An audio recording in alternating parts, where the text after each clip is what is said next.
दिमाग में। हाँ। देखिए, ये राजनेता तो आपको सर, आपको जो है अंकल जी अच्छा भारत कभी नहीं देंगे। नहीं, राजनेताओं से तो हमारा कोई वास्ता भी नहीं रहता है कभी। नहीं, आपके वास्ते तो सवाल नहीं है, लेकिन वो उनका तो आपसे वास्ता है। वो तो आपके नियम हाँ, वो कानून, तो। आपके इकोसिस्टम को कंट्रोल कर रहे हैं। वो तो उन्होंने तो हाँ, हाँ, 75 साल के बावजूद भी आपके ऊपर गुलामों के नियम कानून थोप के रखे हैं। रखे हैं कि नहीं रखे हैं? हाँ, हाँ, तो वो तो है ही। तो हम वास्ता रखें चाहे ना रखें, लेकिन वो तो हमारा पीछा नहीं छोड़ते हैं ना। हम्म। तो उतना यदि हम ये अपने लिए अच्छा भारत बना रहे हैं, तो हम्म। कल जो है हमारे बच्चे जो विदेशों में हैं, वो हो सकता है कि भारत में आना चाहें, भारत में दोबारा सेटल होना चाहें। भारत का यदि हम्म। इकोसिस्टम ज़्यादा अच्छा होगा, भारत में समृद्धि होगी, भारत का जो है जलवायु ठीक हो जाएगी, पानी फिर से 8 फीट पे पहुंच जाएगा, गायों की संख्या यदि 10 गुनी बढ़ जाएगी, हर खेत में जो है हम्म। पानी की खाई होगी और जिसमें परफोरेटेड टाइल्स लगी होंगी, जिसका मकसद जो है हम्म। एक्वा कल्चर करने के साथ साथ वाटर की हार्वेस्टिंग करके पानी का स्तर बढ़ाना होगा, तो हम 3 से 5 साल हम्म। में फिर से जो है 8 फीट पे पहुंच जाएंगे।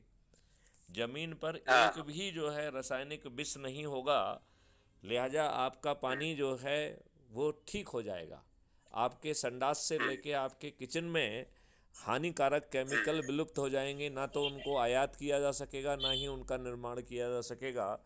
तो आपको बॉटल्ड वाटर की ज़रूरत नहीं पड़ेगी। आप संडास में जो हार्पिक और जो है हानिकारक एसिड यूज़ कर रहे हैं, उनकी जगह आप माइक्रोब का यूज़ करेंगे, जो सड़ान पैदा नहीं करेगा बल्कि वो मीथेन और मैन्योर पैदा करेगा। तो जो आपकी अभी हम्म। लाइबिलिटी है वो आपकी सबसे बड़ी एसेट में कन्वर्ट हो जाएगा। ये तो जस्ट हम्म। परसेप्शन का सवाल है, डिटर्मिनेशन का सवाल है। और आपका जो है, जो अभी देखिए अंकल जी, मुझे नहीं मालूम है कि आपको कितना एहसास है कि नहीं है, लेकिन आपको हम्म। एहसास हो चाहे ना हो, हकीकत यही है कि आपके ऊपर इन दुष्ट राजनेताओं ने गुलामों के नियम कानून थोप के रखे हैं। जो हम्म। उन्होंने 1857 की क्रांति को कुचलने के लिए बनाए थे, जो भारतीयों को हम्म। उत्पीड़ित करने के लिए, अपमानित करने के लिए, शोषित करने के लिए बनाए थे, और प्रक्रिया में फंसाकर न्याय से वंचित रखने के लिए बनाए थे।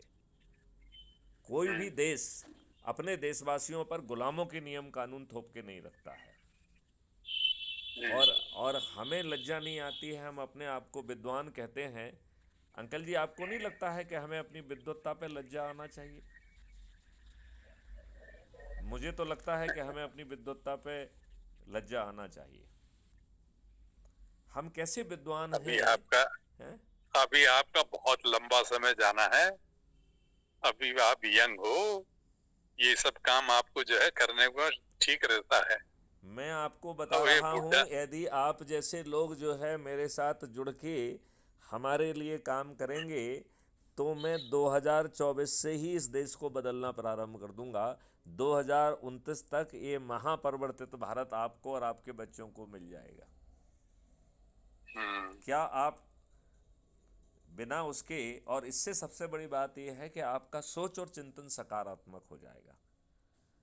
आपको ये लगेगा कि अभी। आप एक ऐसे भारत का निर्माण कर रहे हैं जिससे कि आपके बच्चों को एक अच्छा भारत मिलेगा, एक अच्छा इकोसिस्टम अभी। मिलेगा, एक अच्छी जलवायु मिलेगी। अभी आपके जो पूरी फूड चेन है वो विषाक्त हो गई है। अंकल जी, आपको मालूम नहीं, एहसास है कि नहीं है, आप 16 करोड़ लीटर दूध ही जो है प्रतिदिन पैदा कर रहे हैं, और 65 करोड़ लीटर दूध हम कंज्यूम कर रहे हैं। हमारा इकोसिस्टम हम्म। 50 करोड़ लीटर दूध टैंकरों में रोज जो है यूरिया जैसे घातक पदार्थों से बना रहा है, जिसके बारे में रिसर्च कह रही है कि यदि हालात यही रहे तो इसमें से 87% लोगों को कैंसर हो जाएगा। यदि हमने हम्म। हालातों को नहीं बदला, तो आप ये मान के चलिए, हर 3 भारतीयों में से 2 भारतीयों को कैंसर होगा। जब जो है 3 में से 2 लोग अस्पताल में एडमिट होंगे, तो तीसरा व्यक्ति उसकी देखभाल के लिए चाहिए होगा कि नहीं चाहिए होगा?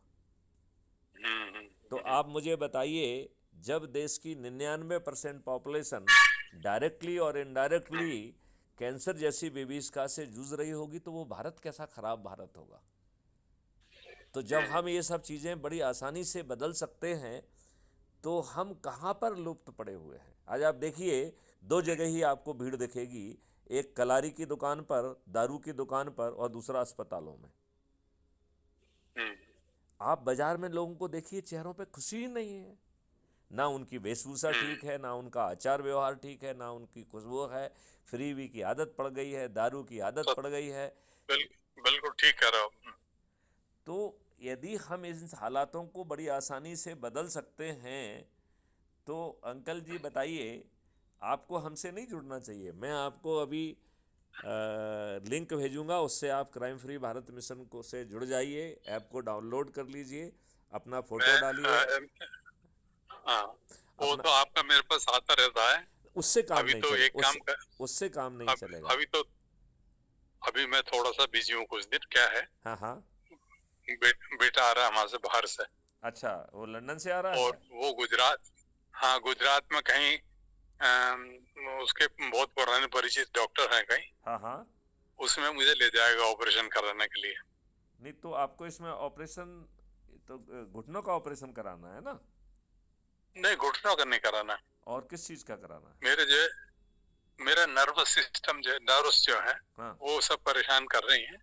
पैरों में झुनझुनी और पेन और ये सब जो है, तो वो अच्छा, पीछे से कहीं नर्व्स में कहीं गड़बड़ है। हाँ, कहीं डिप्रेशन हो रहा होगा, कहीं कंप्रेशन हो रहा होगा, तो उसके कारण दिक्कत होती है। ठीक कह रहे हैं आप। तो हाँ, उसमें बहुत आप दिक्कत उससे होती है। निपट जाइए। लेकिन मैं ये कह रहा हूँ, जब आप बैठे हुए हैं उस समय यदि आप ये सब काम करेंगे, तो आपको बीमारी का सोच नहीं रहेगा। आप अपने आप को नहीं, बस मैं वहां से लौट के आ जाऊं, फिर इसमें बिजी हो जाऊंगा। बहुत सुंदर, बहुत सुंदर। आंटी जी कैसी हैं? हम्म, आंटी ठीक जी है, वो कैसी हैं? ठीक है। तो आंटी जी को मेरा प्रणाम कहिए, और मैं आपको जो है ना, जरूर, इस सकारात्मक कार्य में आपकी भूमिका चाहता हूँ, और आपका जो है बिल्कुल जल्दी से आएगा। रिकवरी हो जाएगी, और सब कुछ बहुत अच्छा हो हाँ, जाएगा। मैं आपको वो तो शुभकामनाएं ठीक हो देता जाए हूँ। तो फिर तो हम फिर तो हम घोड़े की तरह कूदना फिर से शुरू कर देंगे। बिल्कुल बिल्कुल, आप अभी से मान लीजिए ऐसा ही होने वाला है। हाँ, चलिए, जय हिंद, जय भारत, वंदे मातरम, जय गुरुदेव। Thank you.